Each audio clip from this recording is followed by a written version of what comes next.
So what makes an emerging artist successful?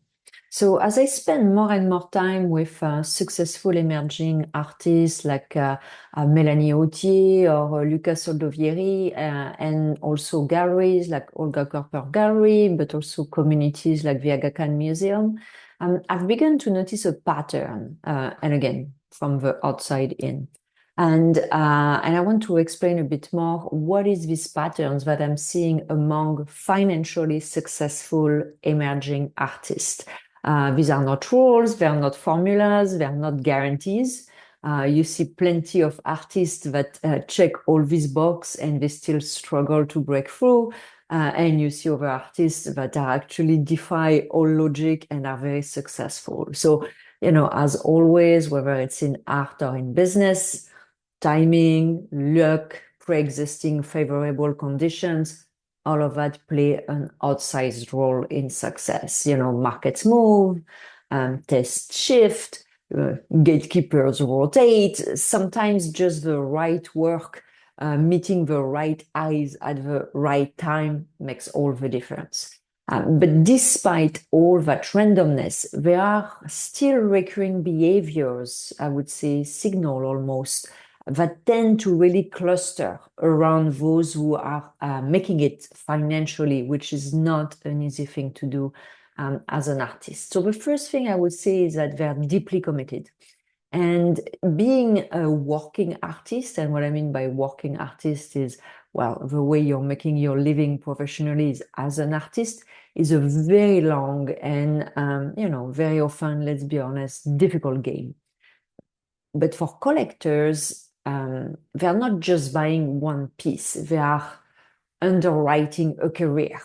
And what they want is that confidence that's in 10, 15, 20, 25, 30 years, the artist will still be working, not stepping away in 5 years and rendering the work and ends the market stagnant. So it's really also about return on investment for collectors. And gallerists think exactly the same way, because representing an artist is a big investment for a gallery.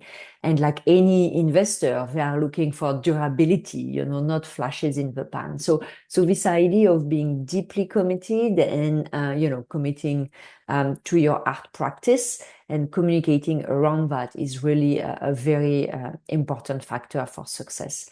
The second one is credentials. And I know that might seem interesting in the context of art, which seems to be more about creativity than credential. But, like the MFAs, the Masters of Fine Arts, especially from institutions that carry weight in the art ecosystem, are really increasingly becoming table stakes. And it's not necessarily because they guarantee talent, they don't necessarily, obviously, but they really signal something else: the discipline, the exposure, the critical training, the access to networks as well. So in many ways, the credentials are less about, just what you learn, but also more about who knows you and who can vouch for you. So that's the second thing that I've seen being important. The third one is network. So successful artists, they build and they nurture a network.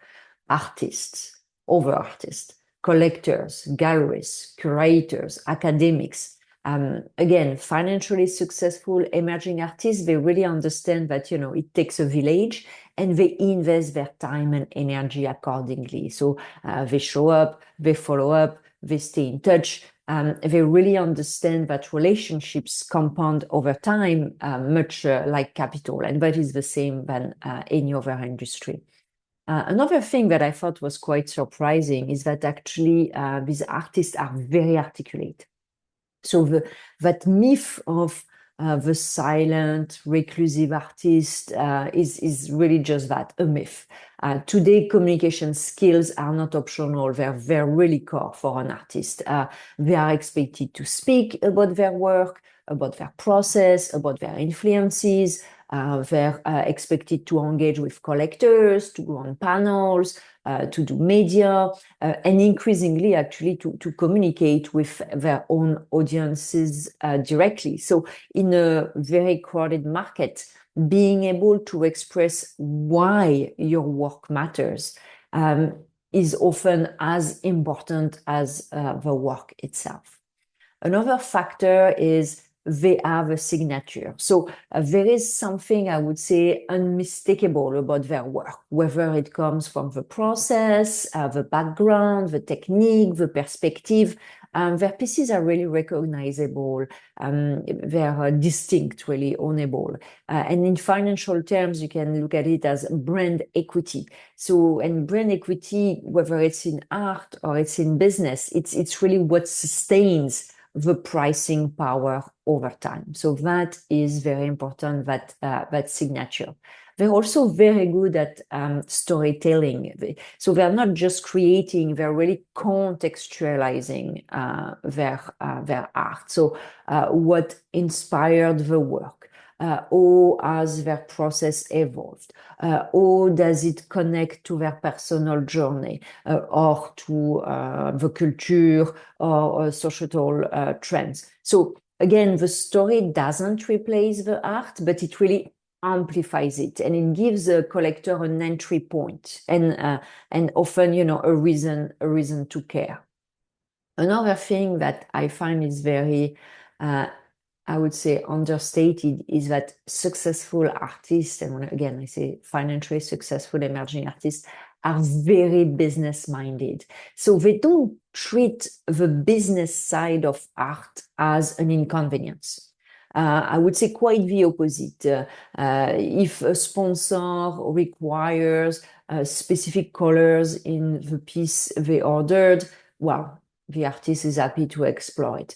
If the gallerist asks for a different range of formats, a different range of price points, the artist is happy to oblige. If they're invited to a speaking engagement, absolutely, they're going to be there. So they really understand that these constraints are not actually the enemies of creativity. They're actually very often catalysts. That's something that actually Melanie Authier was telling me once. And one thing they're very good at as well is making themselves visible. So they don't wait to be discovered, you know, like that idea that a serious artist should avoid self-promotion. You know, that's really outdated, and, you know, to be honest, it's counterproductive. So they use the tools that are available to them. Obviously, social media with platforms like Instagram are still supreme. But, you know, it's exhibition, it's talks, it's collaboration. So visibility is not about vanity. It's really about distribution, you know, like people need to know you exist and they need to know your art.